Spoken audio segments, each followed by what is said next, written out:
Ang ating kabanata na tinatalakay sa umagang ito ay mula sa Aklat ng Awit o mga awit o the Book of Psalms. Ito ang siyang paboritong basahin ng mga tao, mananampalataya man o hindi. At napakadali itong makita sapagkat ito ay nasa gitna ng Biblia. Sa umagang ito ay nasa awit 110 ang ating bibigyan ng pansin at ito ay ikalawang bahagi na. Kaya makikita natin sa harapan ninyo ang pamagat ng aking sermon, The King Who is Priest, ang hari na siyang pari, at ito ay ikalawang bahagi. Dahil tinalakay natin ang unang bahagi na ang taong itong tinutukoy ay siya'y hari. Dahil ito ay nakalagay sa ibabaw ng kabanatang 110, awit ni David, kung sisimulan natin at kung mayroon tayong titignan na pagpapaliwanag dito at kung ang ating gagawing batayan ng pagkaunawa o interpretasyon ay ang historical interpretation o yung ayon sa kasaysayan, ay agad-agad nasasabihin natin ito ay walang iba kundi si David na hari. Totoo na itong naisulat na ito ay kapanahunan ni Haring David at hindi natin ito pilit na sabihing hindi sapagkat naroon sa ibabaw ang superscription na tinatawag ko the Song of David o awit ni David. Ngunit kung ating sisiyasatin, ito nga ba ay natatapos lamang sa kapanahunan ni David? Ngayon, itong compiler ng Book of Psalms o itong mga nag-ayos ng aklat na ito na binubuo ng 150 chapters, inilagay ng compiler sa Book 5. At alam natin na ang hanay ng ikalima o yung classification o division nitong Book of Psalms pagdating sa Book 5 ay ang panahon na ang mga Israelita ay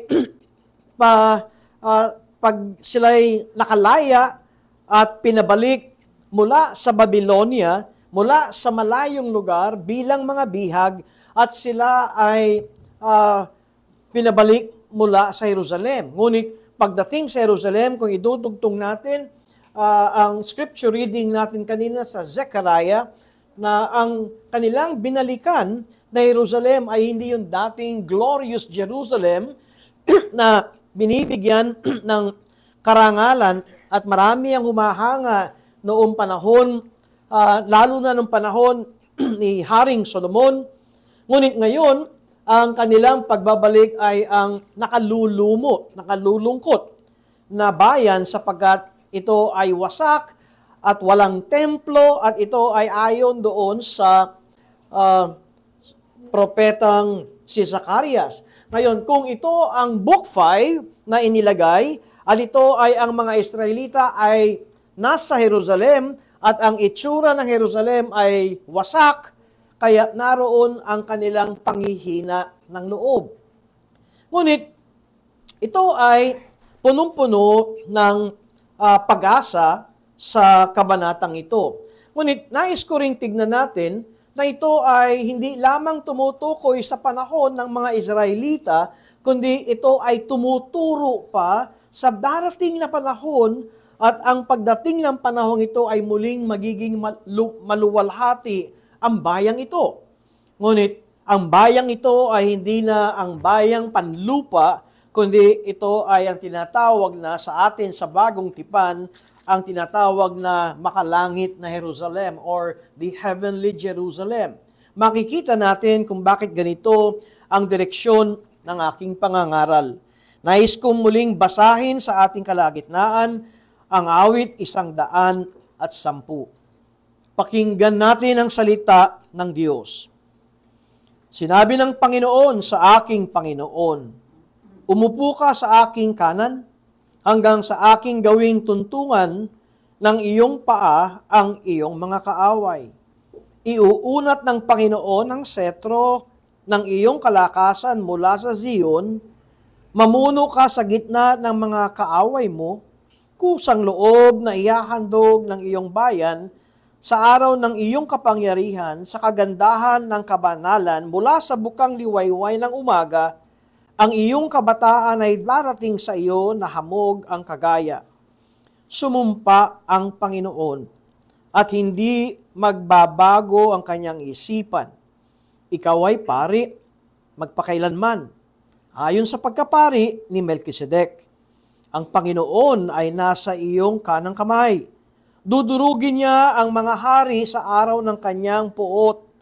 Siya'y maglalapat ng hatol sa mga bansa. Kanyang pupunuin sila ng mga bangkay. Wawasakin niya ang mga pinuno sa kalaparan ng lupa.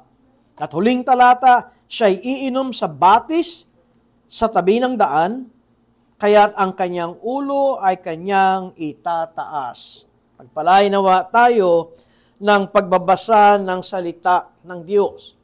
Totoo na ito ay maaring masabi natin na nangyari o kaya ay nasimulan ni Haring David, ngunit hindi natin makikita ang tinatawag nating fulfillment or completion o kaganapan ng sinasabi ng awit 110.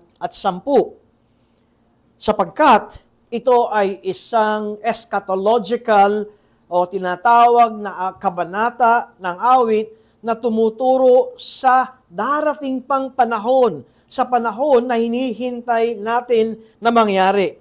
Ngunit mayroon na tayong makikitang mga pasimulain at mga katotohanan ayon dito. Ngayon, itatabi ko ang kasaysayan o ang historical event at nais kong tignan at sabihin na ito ay hindi tumutukoy sa taong si Haring David. Sapagkat walang makagagawa na tao na makauupo sa kanang kamay ng Ama.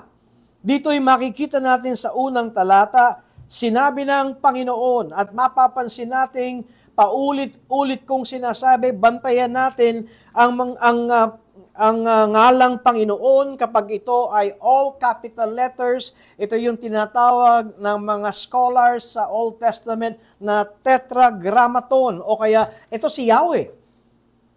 At pagkatapos ay mayroong pangalawang Panginoon at ang pangalawang Panginoon ay hindi na all capital letters kaya hindi na ito si Yahweh. Kaya't mayroong dalawang Panginoon na ating mababasa rito. Ang mga Hudyo at ang mga Old Testament scholars, antimanong sinasabing, iyan si Yahweh. Ngunit sino yung ikalawang Panginoon? Ngayon, may pangyayari sa Mateo Kapitulo 22 nang tinanong ni Jesus ang kanyang mga alagad, lalo na ang mga Pariseo, kung sino ang Kristo, at mabilis na sinagot ng mga tao ang anak ni David. Ngayon, ito ang tanong ni Kristo sa mabilis na sagot na ang Kristo pala ay anak ni David. Sa madalit salita, kapag sinabing anak ni David, mas mataas si David kaysa sa Kristong ito dahil siya'y anak lamang. Ngunit ang sinabi o ang sinunod ni Jesus sa sagot na ang Kristo ay mula kay David o anak ni David, at ito ang ginamit ni Jesus sa kaniyang pagtugon doon sa ang Kristo ay manggagaling sa anak ni David. At ang tanong ni Kristo, kung ang Kristo ay anak ni David, bakit tinawag ni David na ang Kristo ay kanyang Panginoon? Sa madalit salita, totoong si Jesucristo ay galing sa lahi ni David, pero bakit sa pagpapahayag ni David, ang Kristong ito ay tinawag niyang Panginoon at ito'y kanyang ipinahayag na sinabi ni Yahweh na ang ikalawang Panginoon na ito dito sa verse 1 ay uupo sa kanang kamay ni Yahweh hanggang sa gawing tungtungan ng paa ng Panginoon ang kanyang mga kaaway. Sa madalit salita, ito ay isang katha sa awit na ito na mayroong pagpapahayag ni si David ay nagsasabing ito ay mangyayari pa. O kaya, nung ito'y kinatha ni David, siya ay tinatawag na nagkaroon ng paggabay ng Espiritu Santo at ipinakitang mayroong Yahweh at mayroong Panginoon at ang Panginoong tinutukoy dito, pag dumating tayo sa bagong tipan, ang Panginoon ay walang iba kundi ang Panginoong Hesukristo. Kaya dito sa kabanatang ito ay mayroon tayo makikitang si Jesus ang siyang hari. At ikalawang gusto kong makita natin ay doon sa sa kapitulo 4 na sumumpa ang Panginoon. Makikita nating muli ang all capital letters na ito, ang tetragrammaton, si Yahweh, sumumpa si Yahweh, o kaya sa ibang salin ng Biblia ay sumumpa si Jehovah. Pareho yan. Sumumpa si Yahweh o sumumpa ang Jehovah at ang kanyang sinabi at hindi magbabago ang isipan ni Yahweh.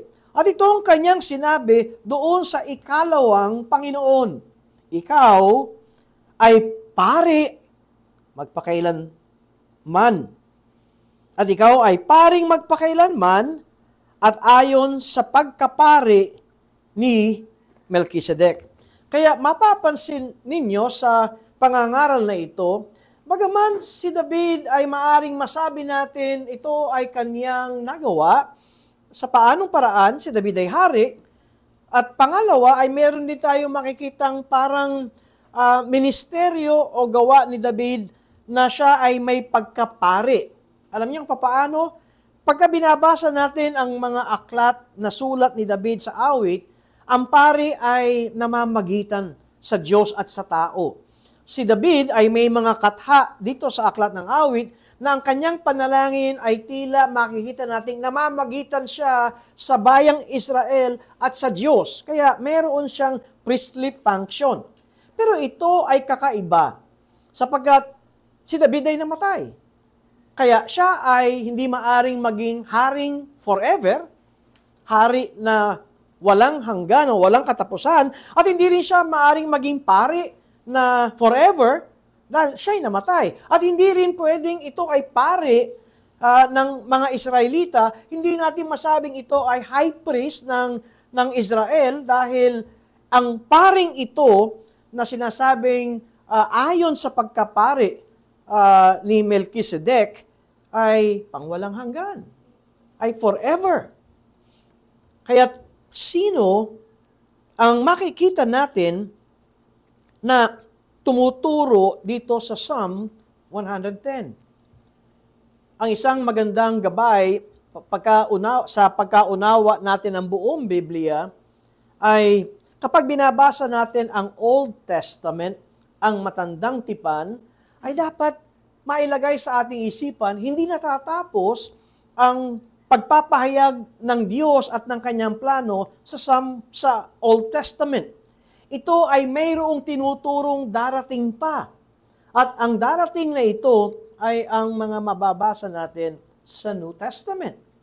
Kaya, hindi tayo magbibigay ng interpretasyon na masasabi natin, na kukunin natin sa Old Testament at sasabihin natin, ito ang ibig sabihin yan. Mali iyon. Dahil ang tamang aklat na makapagpapaliwanag kung ano ang ibig sabihin ng Old Testament ay walang iba kundi ang New Testament. Kaya ang matandang tipan, katulad ng binabasa natin, ay tumatakbo at nagpapahayag ang Diyos at inihahanda ang bagong tipan. Kaya masasabi natin dito ay una, ay hindi maaring si David ito o isamang hari ng Israel sapagkat walang tao na makikita nating sinabi ni Yahweh na siya ay pauupuin sa kanyang kanang kamay at gagawing tungtungan ng Panginoon na ito na uupo sa kanang kamay ni Yahweh. At alam na natin, natalakay na natin, ang kanang kamay is a place of honor, hindi lamang a place of honor. Alam niyo yun, yung kapag mayroong handaan, Halimbawa na lamang yung pag-reception na ng kasalan. Diba? Meron tayong tinatawag na presidential table. At yung bagong kasal, yung couple ay nasa sentro, yung presidential table ay kuminsan ay elevated ng konti. Mas mataas yung kinasal na bagong kasal at yung presidential table as mas elevated ng konti. Sino mga nakaupo doon? Yung magbabayad. Hindi nung at ninang. Kaya nga maraming tumatanggi. Ayoko, wala akong pambayad. Pero ang point ay binibigyan sila ng pagpapahalaga. Lamang na lamang sila eh. Sila nga yung una binibigyan ng pagkain. At habang kumakain na yung mga ninong at ninang, tayo, kung kayo imbitado, doon pala bumabagsak yung mga pagkain. Kung ito ay platters o plate service. Pero hindi lamang na sa kanan ay ang tinatawag na a place of honor sa ancient Near East practice, ang pag-upo sa kanang kamay ng hari ay binibigyan ka ng otoridad. Malayang naroon ang otoridad na galing sa hari. Kaya nga, masasabi natin sinong taong hari na nakaranas na ang kaaway ay nasa tungtungan ng kanyang mga paa. Ang ibig sabihin nito ay kanyang napagtagumpayan. Nabasa rin natin na wawasakin, ito ang sinabi sa verse 6, maglalapat ng hatol sa mga bansa, kanyang pupunuin sila ng mga bangkay, wawasakin niya ang mga pinuno sa kalaparan ng lupa. At walang hari na nakaranas nito. Si David ay nakaranas ng tagumpay, pero hindi ito pang walang hanggang tagumpay. Kaya itong tinutukoy sa Psalm 110, ay makikita natin na ito ay nagtuturo sa darating na hari, at itong hari na ito ay hindi lamang hari, kundi siya rin ay pare. At sino sa kasaysayan ng pagpapahayag ng Diyos na hari at pare? Siya ang Panginoong Hesukristo. Mahalaga na makita natin ang katuruang ito sapagkat ang hari ay mayroong kapangyarihan na magbigay ng kanyang batas at utos at dapat sundin. Alam na natin yung narinig nating kasabihan, ang utos ng hari ay hindi mababalik. Ngunit, ano naman ang pari? Kung ang hari ang siyang magbibigay ng kanyang utos at hindi natin pwedeng sabihin na ayoko sundin yan. Kung tayo ay nasa ilalim ng isang kaharian at mayroon tayong hari, gusto man natin sundin o ayaw man nating sundin, ito ay dapat sundin. Ngunit ano ang ikalawa? Ang ikalawa ay ang pari. At ano ang tungkulin ng pari? Ngayon, maliliwanagan tayo sa tungkulin ng pari kung makita natin ang function sa tanggawa ng pari sa kapulungan ng Israel, ng Israelita, na meron silang pari at ang pari na ito ay naghahandog ng dugo ng hayop at ito'y inihahandog sa tabernakulo at sa tabernakulong ito ay nandoon ang mga tinatawag nating kasangkapan na iniutos ng Diyos kay Moises na kopyahin sa ipinakita ng Diyos kay Moises. At mayroong ritual na ginagawa ang mga pari na ito na inihahandog ang dugo ng hayop dito sa loob ng tabernakulo. Araw-araw, ang mga pari ay pumupunta dito sa loob ng tabernakulo. 2 hati ang tabernakulo. Yung tinatawag na holy place, ang banal na lugar, at ang ikalawa ay yung kabanal-banalan. Ngayon, anong pinagkaiba nito? Ang kabanal-banalan ay nangyayari na ang pumapasok lamang doon ay isang pari. At ang tawag sa kanya ay ang mataas na pare, the high priest. At yan ay nangyayari isang beses lamang, isang taon. Yun yung sa tinatawag nating the most holy place or holy of holies o kabanal-banalan. Ngunit yung unang bahagi ay ang tinatawag na holy place, banal na lugar. Dito pumapasok ang mga pare na naghahandog sa Diyos. At ang kanilang handog ay dugo ng hayop. Meron tayong makikita na paliwanag pagdating sa bagong tipan ng kahalagahan kung bakit mayroong ganitong ritual ang mga Israelita. Ngunit sa ngayon, ang nais kong tingnan natin, ito'y tumutukoy kay Jesus. Si Jesus ang hari, siya ang sinabihan ni Yahweh, siya ang sinabihan ng Diyos Ama, sit at my right hand. At ito ay isang napaka-importanting katuruan kung sino si Jesucristo sa atin. Ito ay magbibigay ng paliwanag at kahalagahan patungkol sa ating kaligtasan. At ganoon din, itong ikalawa sa talatang 4 na sinasabing siya ay pari. Ngayon, ang pagkakaiba ng mga pari sa matandang tipan at ni Jesucristo ay napakalawak. Dahil ang mga pari, ang hinahandog nila ay dugo ng hayop. Na kapag sila'y papasok sa banal na lugar, dugo ng hayop.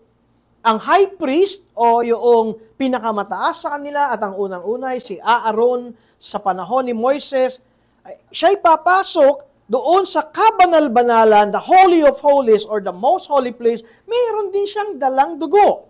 At ito'y dugo ng hayop. Pinatay yung hayop. At ang dugo ang inihandog. Ngunit si Jesus, ang kanyang dugo, ang kanyang inihandog. Kaya dito lamang ay masasabi natin na kakaiba ang pagkapari ng Panginoong Hesus. Sa Roma Kapitulo 8, talatang 34, at ito'y tumutukoy kay Jesucristo, at nais kong basahin ito sa ating kalagitnaan, Romans 8 verse 34, at ganito ang sinasabi, sino ang hahatol? Si Kristo Jesus na namatay. Oo, siya muling binuhay mula sa mga patay, na siya ring nasa kanan ng Diyos, nakita niyo, hari, at siya ring namamagitan para sa atin. Si Pablo ang nagpaliwanag na itong Psalm 110 na hari at pare ay si Jesus. Kaya sinabi ko kanina, para maintindihan natin ang Biblia, alam niyo kung bakit tamad magbasa ang mga tao ng Old Testament? Nakakahilo. Totoong nakakahilo kung di natin tatapusin at basahin hanggang sa New Testament. Ngunit kapag nakita natin ang takbo ng kwento ng Diyos, ay masasabi ko sa inyo na simula sa Genesis hanggang sa Revelation, ito ang isang walang katapat na kwento ng mundong ito. At ito ay ang kwento ng pagtutubos ng mga makasalanan. Kaya si Jesus bilang hari, siya ang kumakatawan o maaring masabi natin, siya ang magpapakilala kung sino ang talagang hari ng sangsinukob na lumikha ng langit at lupa. Si Jesus lamang ang makapagpapaliwanag ng maliwanag na maliwanag kung sino ang Diyos. At yan ay makikita natin sa kanyang mga turo sa bagong tipan. Kaya nga tayong mga mananampalataya, ang sinasabi natin, ang ating pananampalataya at paniniwala kung sino ang Diyos ay batay sa Biblia. Hindi ito batay sa turo ng sinumang tao. Kaya nga tayo lagi ay meron tayong ugali na kapag may nagtuturo, saan sa Biblia yan? Pakita mo sa akin sa Biblia. At kapag ka siya ay nagpakita sa Biblia at nakita natin ito'y tinuturo sa Old Testament, pwede pa itong pagtibayin sa Bagong Tipan para lalong mas maganda ang ating pundasyon. Kaya nga sinabi ni Jesus? Sabi ni Jesus, siya ang daan, siya ang katotohanan, siya ang buhay. Walang makapupunta sa Ama maliban sa pamamagitan ni Jesus. Ang ating doktrina ay kinakailangan na ito ay nakatungtong sa salita ng Diyos. Kaya in one way, masabi natin that the kingly role of Jesus is to represent God to the world.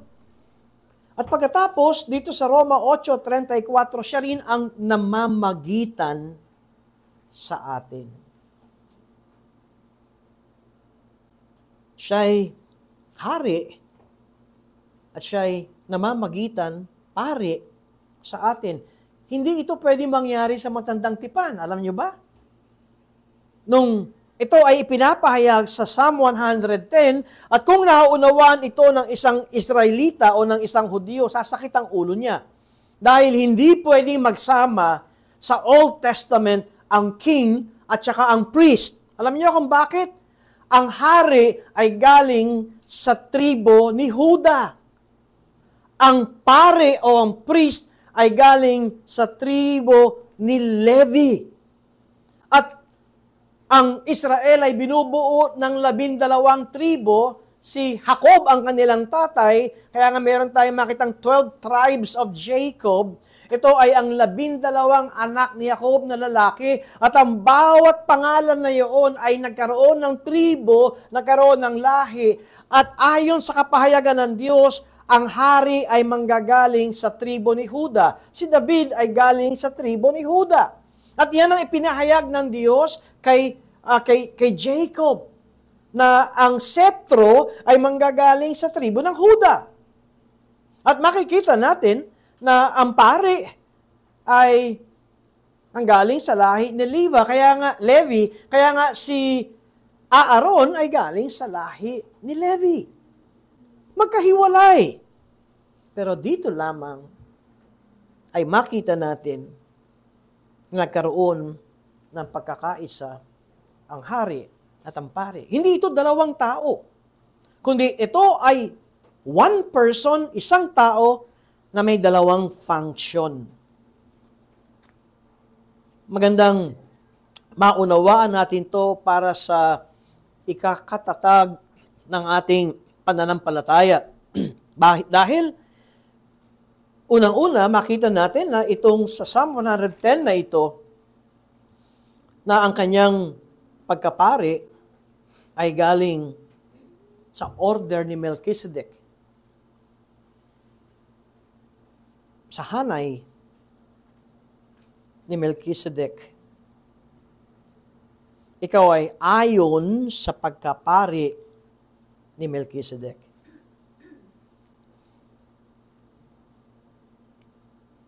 Nakakagulat ito sapagkat sumumpa ang Panginoon.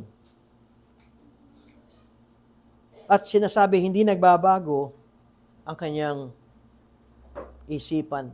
Kakaiba ang pagkapari nitong taong ito, at ngayon, kung tayo ay titingin sa future, kakaiba ang pagkapari ni Jesus sapagkat ang kanyang pagkapari ay ayon sa pagkapari ni Melchizedek. Anong pinagkaiba? Pangalawa, ang sinabi rito, ikaw ay magiging pari magpakailanman. Hindi ito ang paring tinutukoy na galing sa lahi ni Levi. Alam niyo kung bakit? Ang lahat ng pari galing sa lahi ni Levi ay nangamatay. Pero ito ay hindi mamamatay dahil siya ay magiging pari magpakailanman. Para maunawaan natin, sino ba itong Melchizedek na ito? 3 beses natin makikita ang ngalang Melchizedek sa Biblia. Ang unang-una ay sa Genesis chapter 14. Ay yun yung storya ni Abraham, na si Abraham ay nagbigay ng ikapo na matapos siya magtagumpay sa digmaan, at biglang lumitaw itong si Melchizedek na ito. At kapag tinignan ninyo sa Genesis Kapitulo 14, siya ay pari ng kataas-taasang Diyos, the priest of the Most High God, at siya ay galing sa Salem. At kung bibigyan natin ito ng kahulugan, ay masasabi natin ito ay tumutukoy at maaaring masabi natin ito ay tumuturo kay Jesucristo. 3 beses natin makikita si Melchizedek sa Bible. Number 1 sa Genesis chapter 14. Number 2 sa Psalm 110. At ang ikatlo ay sa Bagong Tipan. At yan ay makikita natin sa Aklat ng Hebreo, the Book of Hebrews. Katunayan, sa Aklat ng Hebreo, 8 beses na nabanggit ang ngalang Melchizedek. Yan ay sa Hebrews chapter 5, verse 6, Hebrews chapter 6, verse 20, Hebrews chapter 7, Hebrews chapter 10, at verses 11, 15, and 17. Kung bibilangin natin, yan ay 8 times na nabanggit ang kanyang ngalan.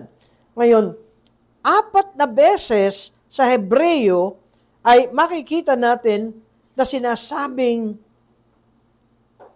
si Jesus ay nasa pagkapari ayon sa order ni Melchizedek. Ang Hebreo ang nagpaliwanag na ito ay ipinapantay sa taong ito. Ngayon, ano ba ang meron kay Melchizedek? Sabi ko nga siya ay tinawag sa Genesis chapter 14 na King of Salem. At siya rin ay tinawag na priest of God Most High. At makikita natin sa Genesis 14, si Abraham ay nagbigay ng 10 kay Melchizedek.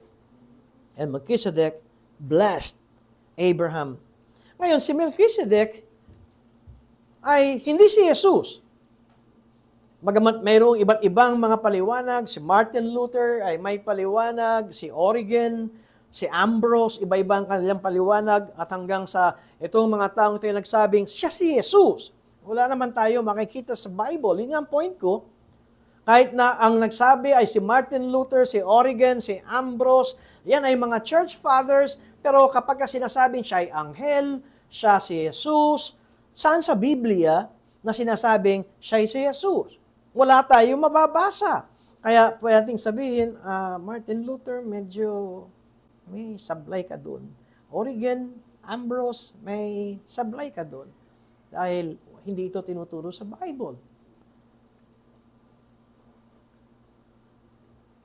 Melchizedek is not Jesus Christ. Pero kahit na hindi siya si Jesus, importante si Melchizedek sa matandang tipan. At masasabi natin, maari natin siyang sabing a type of Jesus Christ. Unang-una, siya'y tinawag na hari ng katuwiran, King of Salem. Ang Salem is righteousness. It means that Melchizedek stood for righteousness in an age when most people did not. King of righteousness. At sa bagong tipan, sino ang ating righteousness? The 1 Corinthians chapter 1 verse 30, Jesus who has become our righteousness, our holiness, and our redemption. Pangalawa, King of Salem, meaning King of Peace. At sino ba ang sinasabi sa Biblia, sa New Testament, na ating kapayapaan? Si Jesus ang ating kapayapaan. Kaya, si Melchizedek ay pari at siya rin ay hari. Pero hindi siya si Jesus. Sa akin ay mas gusto ko siyang tanggapin that Melchizedek was a type of Jesus Christ.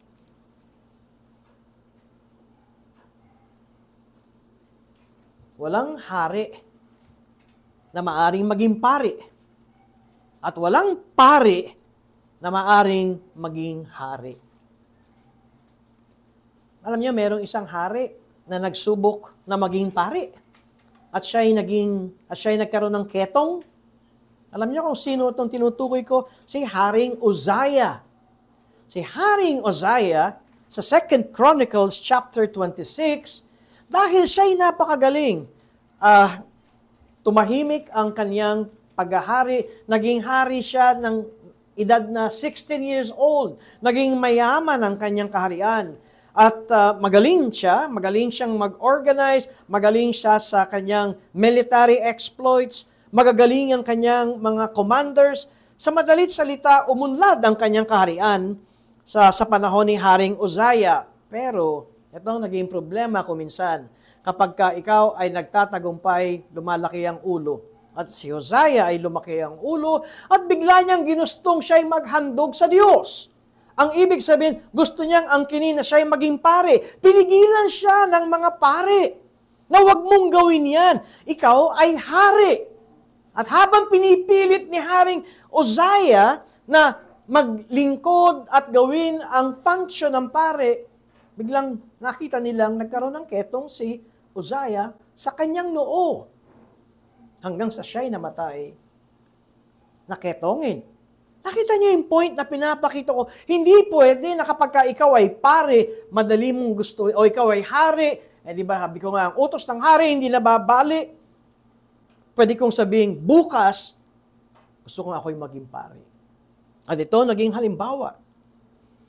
Madali nating tumaunawaan sa Pilipinas, lalo na ngayon, sa ating mid-year o midterm election, at nagpapasahan ng bola. Tapos na yung desisyon ng impeachment at binato na sa Senado at sinasabi, ba't pa inaksyon na ng Senado? Ano sinabi ng executive? Ano sinasabi ng Pangulo? Wala kaming pakialam dyan. Yan ay tungkulin ng mga mambabatas. Ano ang pinapakita natin sa ating form of government?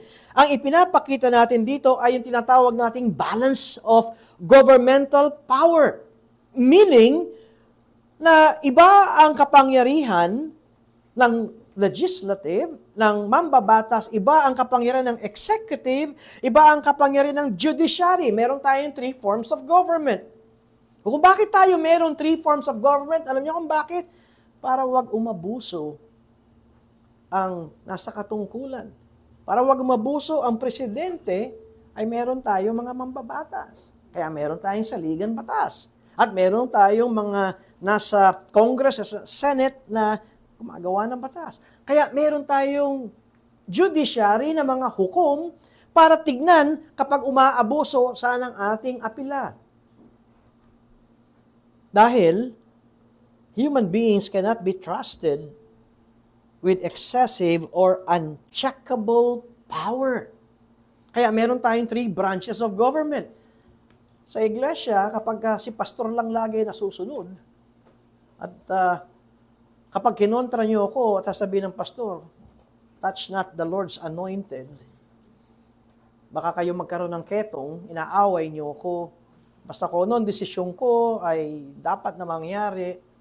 Salamat sa Diyos, hindi ganito ang RGBC. At salamat sa Diyos, ay meron tayong nakita na ang 17th century Reformed Baptist na ang ating 1689 is a Congregationalist church. Na nandong binibigyan nilang kahalagahan ang mga miyembro sa mga decision makings. Bakit? Balance of power. Kahit sabihin na natin, ikaw na ang nakikita kong pinakabanal na pastor, tao ka pa rin. Ngunit sa multitude ng wisdom ng congregation, di ba? In the multitude, there is wisdom. Balik tayo kay Melchizedek. Melchizedek, being a type of Christ, was both king and priest. At ito si Jesus.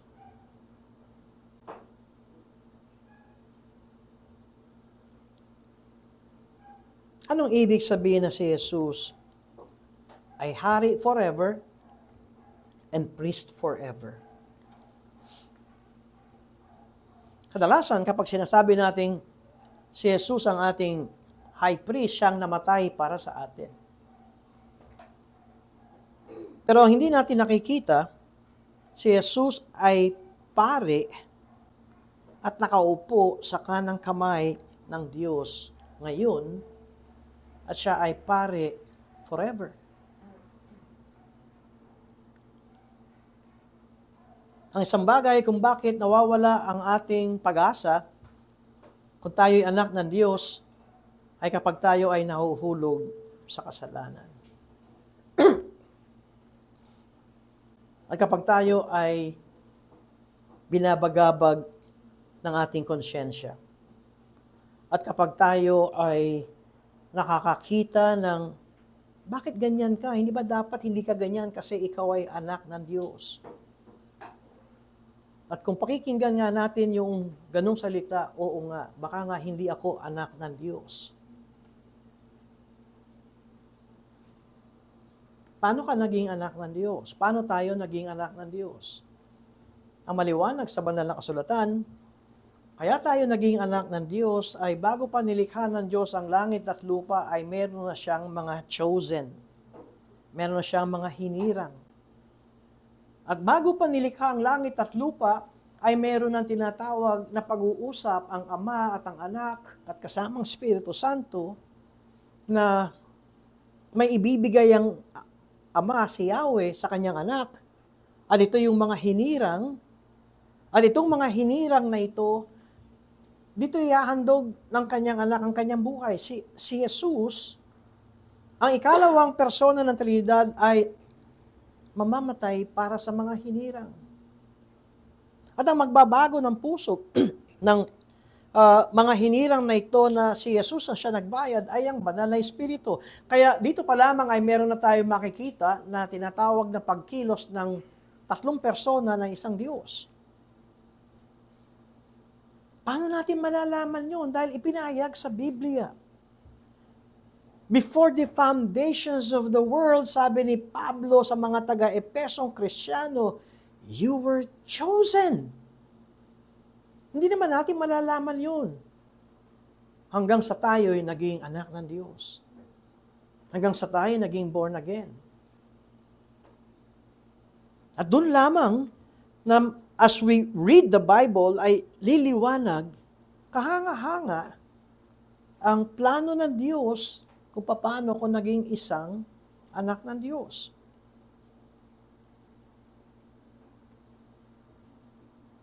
Pag binasa natin ang Hebreo, katulad ng sinabi ko, 8 times sa Book of Hebrews na nabanggit ang ngalang Melchizedek. At pagkatapos, itong 8 times na ito ay sinasabing si Jesus ay nasa order of Melchizedek dahil si Melchizedek walang pamilya, walang tatay at nanay. At siya ay priest of the Most High God. At siya rin ay hari ng Salem. Walang tatay at nanay. Kaya sinasabi natin, siya ay tumuturo o anino ni Jesus. Siya ay type ni Jesus. Ang antitype ni Melchizedek ay si Jesus. Pag binasa natin ang Hebrews, ang sinasabi na ang tipan ni Jesus at ang sacrifice ni Jesus ay better kaysa doon sa mga sacrifices ng mga pari sa Old Testament. At ang mga pari sa Old Testament, sabi ko nga ay galing sa tribo ni Levi. Si Melchizedek ay hindi galing sa tribo ni Levi. Bago pa magkaroon ng tribo ni Levi, si Melchizedek ay pari na.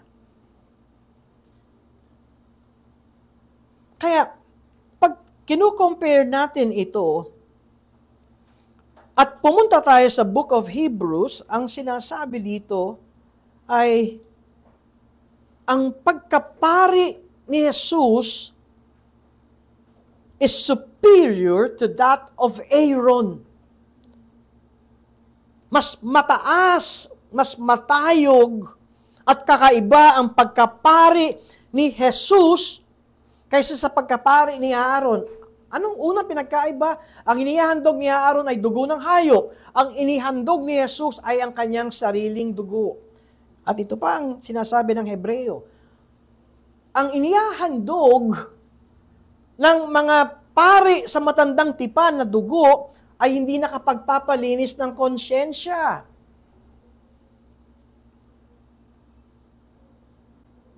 Hindi nakapag-aalis ng kasalanan. Alam ba ninyo yun? Ang dugo ng hayop is the purification of the flesh of the Old Testament saints, but can never cleanse the conscience. Meaning, hindi ito nagtatanggal ng kasalanan. Kailanman hindi matatanggal ang kasalanan ng mga nasa matandang tipan ng dugo ng hayop. Kaninong dugo ang makapagtatanggal ng kasalanan? Kaya tinutukoy na itong tipan ni Jesus is the better covenant. Yung old covenant that was established sa bundok ng Sinai, it was a good covenant. Pero may mas darating pang bago. And this new covenant is better, a better covenant. Tingnan niyo ang Hebreo Kapitulo 8, talatang 8. Hebrews chapter 8.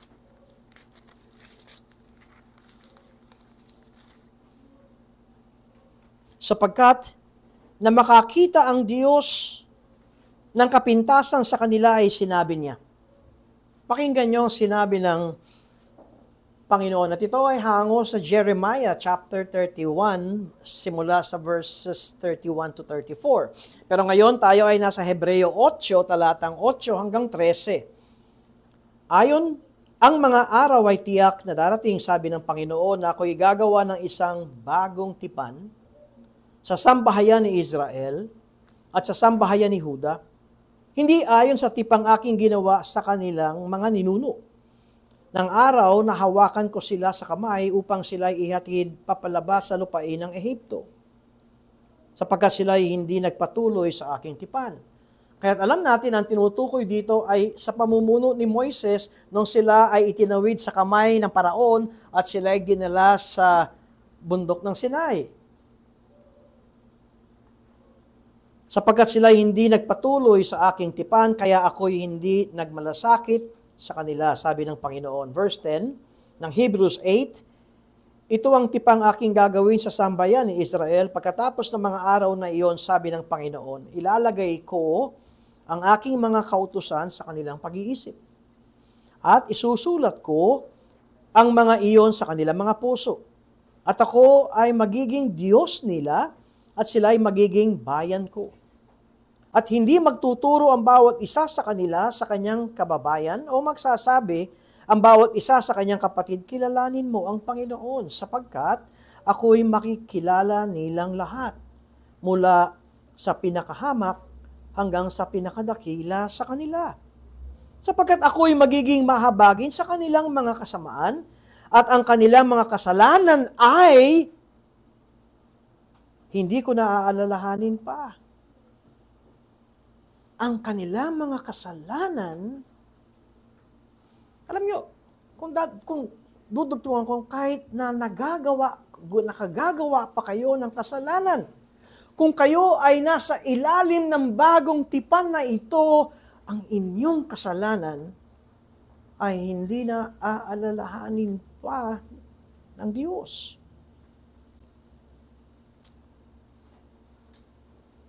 And verse 13, sa pagsasalita tungkol sa bagong tipan, ginawa niyang lipas na ang una. At ang ginawang lipas na at tumanda ay malapit ng maglaho. Anong sinasabi nito? Ito'y hango sa Jeremiah 31 na pinahayag ni Jeremias noon pa man sa matandang tipan. At ngayon sinasabi sa Hebreo, ito ay ang tipang dala ni Jesus. Ito ang itinayo ni Jesus, the new covenant. Anong pinagkaiba sa matandang tipan at sa bagong tipan? Ang pinagkaiba sa bagong tipan, binago ang puso. Under the new covenant, it changes the heart.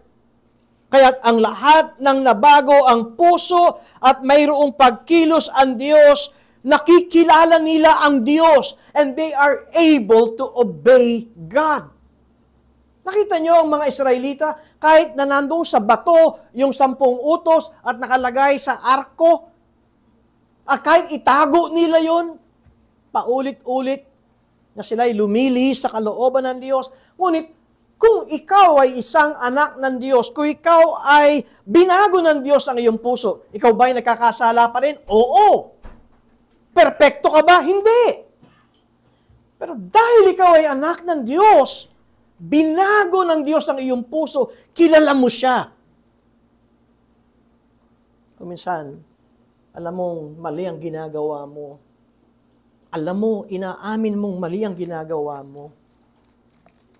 Magmamatigas ka pa rin, na ipipilit mong iyo kahit kasalanan. Pero kalaunan, alam mo, bibigay ka rin. Bibigay ka rin. Dahil ikaw ay anak ng Diyos. Alam mo ang kalooban ng Diyos dahil inilagay ng Diyos ang kanyang salita sa iyo, sa puso mo. Kung kaya sinasabi sa aklat ng Hebreyo, ng pagkapari ni Jesus is superior to Aaron's. Dahil si Jesus ang siyang totoong nagbigay ng totoong paghahandog. Ibinigay niya ang kanyang buhay, ang kanyang dugo. Bakit ko sinasabi ang mga bagay na ito? Dahil ito'y makapagbibigay sa atin, kung ikaw ay anak ng Diyos, ito'y makapagbibigay sa atin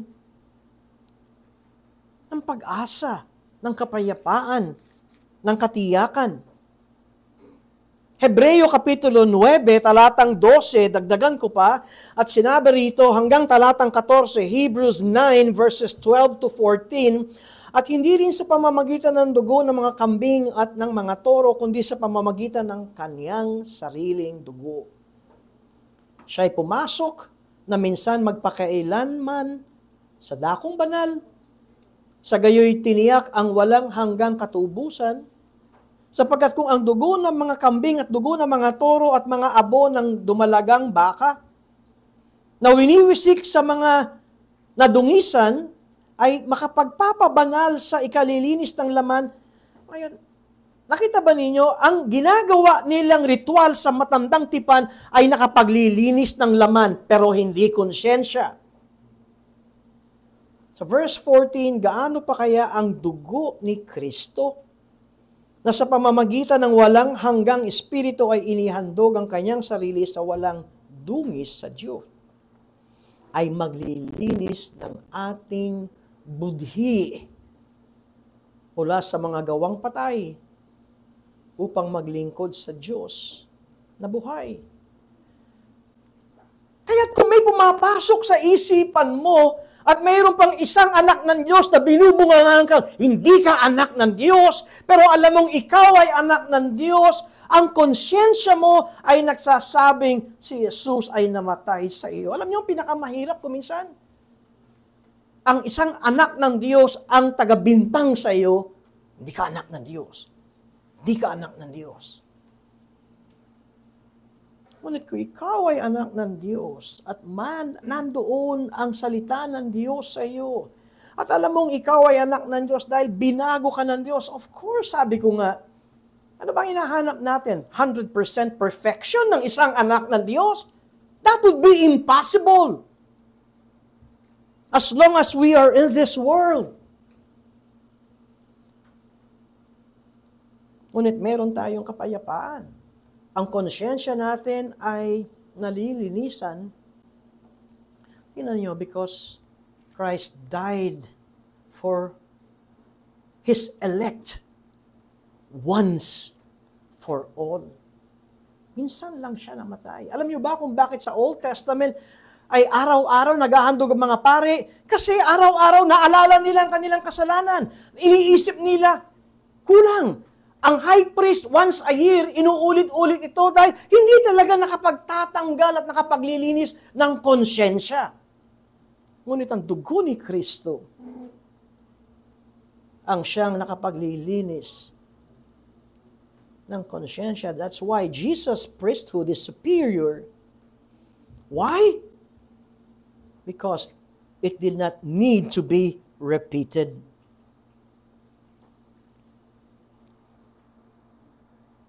Kaya mga kapatid, tingnan ninyo yung sinasabi sa Hebreo 10, talatang 19, Hebrews 10, verses 19 to 25.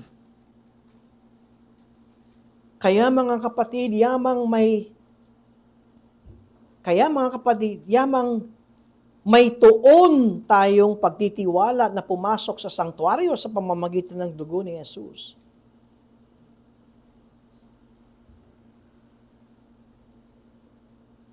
That we have confidence, yung Tagalog kasi, may tuon tayong pagtitiwala na pagpasok sa sanktuaryo sa pamamagitan ng dugo ni Jesus na kanyang binuksan para sa atin ang isang bago at buhay na daan sa pamamagitan ng tabing sa makatuwid ay sa kanyang laman. At yamang mayroon tayong isang pinakapunong pari sa bahay ng Diyos. Sino ba yung pinakapunong pari natin? Si Jesus. Kaya si Jesus na hari na nakaupo sa kanang kamay ng Ama na siyang namamagitan pa rin sa atin forever. Anong encouragement? Tayo'y lumapit na may tapat na puso sa lubos na katiyakan ng pananampalataya na ang mga puso ay winisikang malinis mula sa isang masamang budhi at nahugasan ng ating katawan na dalisay na tubig. Panghawakan nating matatag ang pagpapahayag ng ating pag-asa na walang pag-aalinlangan sapagkat siya na nangako ay tapat. Alam niyo kung minsan ang mahirap sa isang Kristiyano, hindi niya mapatawad ang kanyang sarili. Samantalang sinasabi ng banal na kasulatan, pinatawad ka ng Diyos. At hindi na aalalahanin pa ng Diyos ang iyong kasalanan. Pastor, bakit bumabalik pa rin? Demonyo yan. O kaya kampo ng Diablo. O kaya Kristiyanong ginagamit ni Satanas.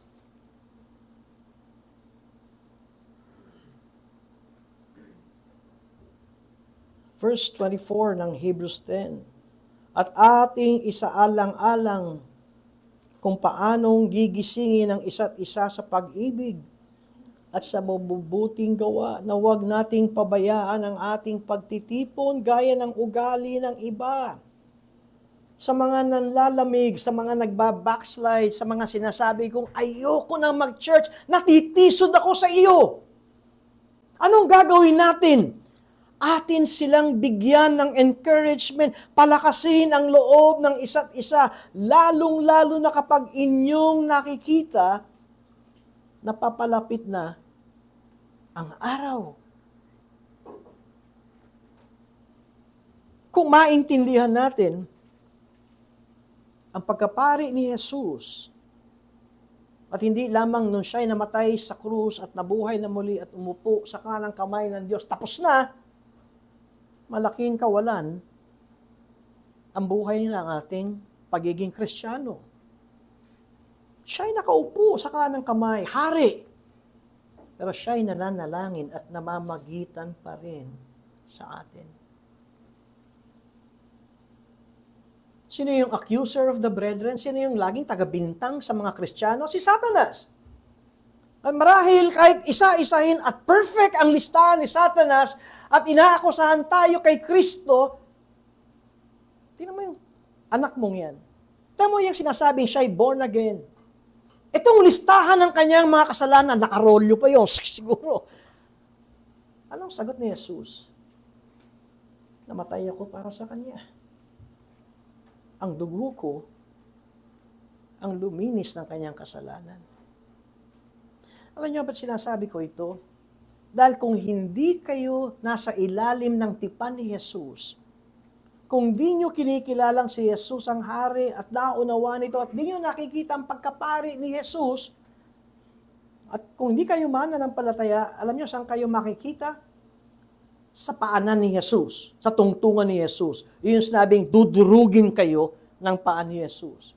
Ngunit kung kayo ay lumapit kay Jesus na may kababaang loob at sumampalataya kay Jesus, hindi lamang siyang inyong hari, siya rin ang inyong pari.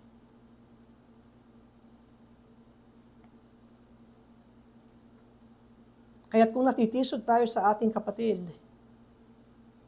dahil meron tayong ayaw sa kanya,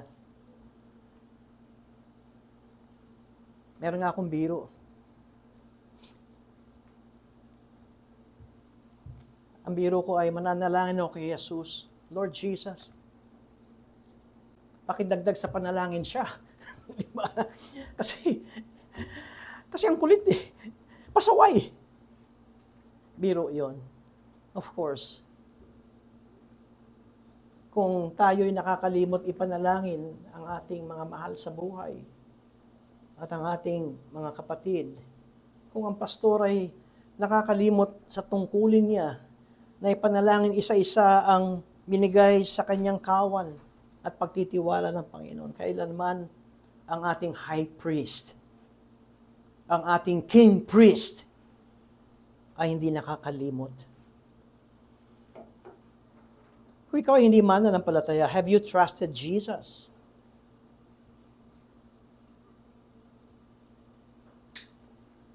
Na ang kanyang pagkamatay sa krus, ang siyang pag-ako ng kasalanan ng isang makasalanan. Dahil kung hindi pa, ikaw ay nasa ilalim ng puot ng Diyos. Kung hindi ka pa anak ng Diyos,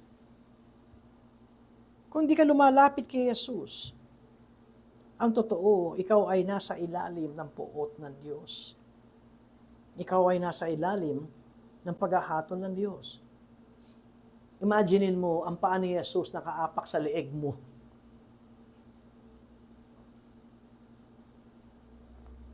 Ngunit kung makikita mo ito ang panahon na ikaw ay tumawag kay Jesus at humingi ng saklolo na ikay kanyang iligtas. At kapag ito ay nangyari, ang sabi sa Biblia, kung ikaw ay magdududa, sabi ko, hindi nagsisinungaling ang Diyos at ang kanyang salita ay ating mapangahawakan. At ano ang pangako ng Diyos? Ang lahat ng tumanggap kay Jesus na sumampalataya sa kanyang pangalan ay kanyang pinagkalooban sila ng karapatan na maging mga anak ng Diyos.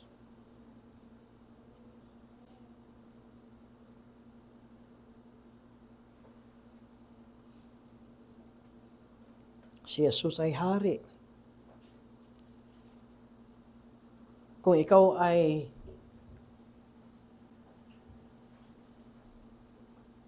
tinatawag na urong-sulong dahil wala ka pang nakikitang maliwanag na paghahari ni Jesus, kahit na di natin ito makita o maramdaman, siya ang may tangan ng lahat. At siya lumikha ng langit at lupa.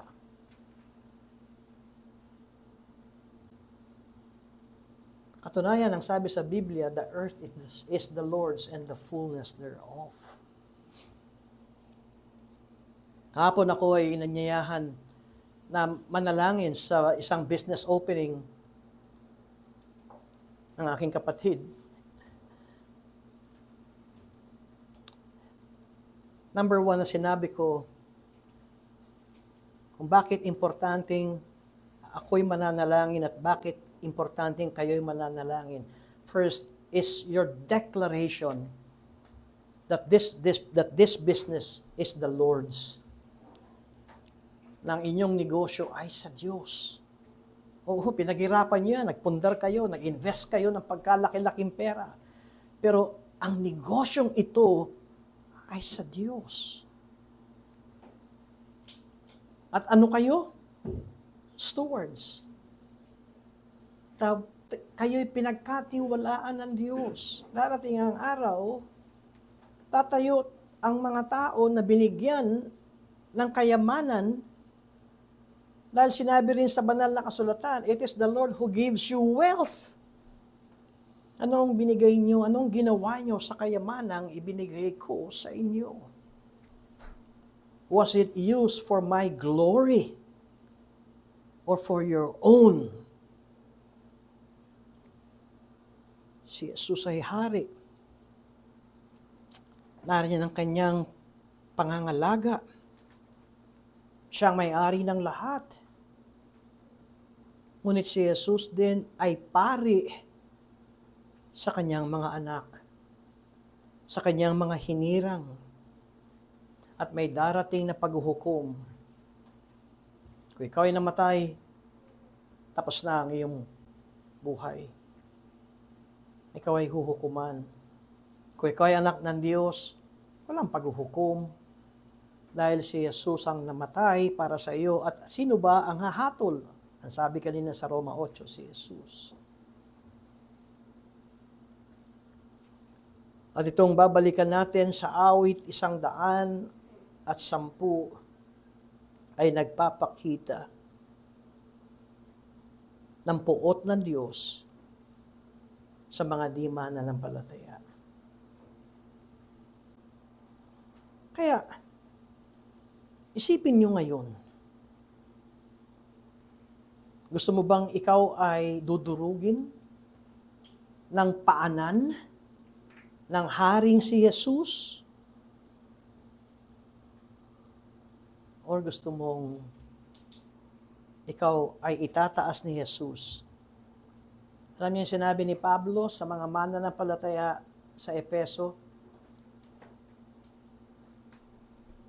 na ikaw ay kasamang uupo in an exalted position ng Panginoong Jesus. He that overcometh to him I will give to sit with me on my throne, even as I also overcame and was sent down with my Father on his throne. Alam nyo, it is better to sit on his throne rather than to be his footstool. Let's pray. Panginoon, marami pong salamat sa inyong salita. Maraming salamat sa pagbibigay niyo po sa amin ng pangunawa ng awit 110. Kagalakan sa mga anak ng Diyos na kayo ang hari, ang aming hari, at ang aming pari. At laking kaawa-awa at nakakatakot sa nagbabaliwala ng inyong alok na mga tao'y lumapit sa inyo at maligtas. Itong aming dalangin sa ngalan ni Jesus. Amen.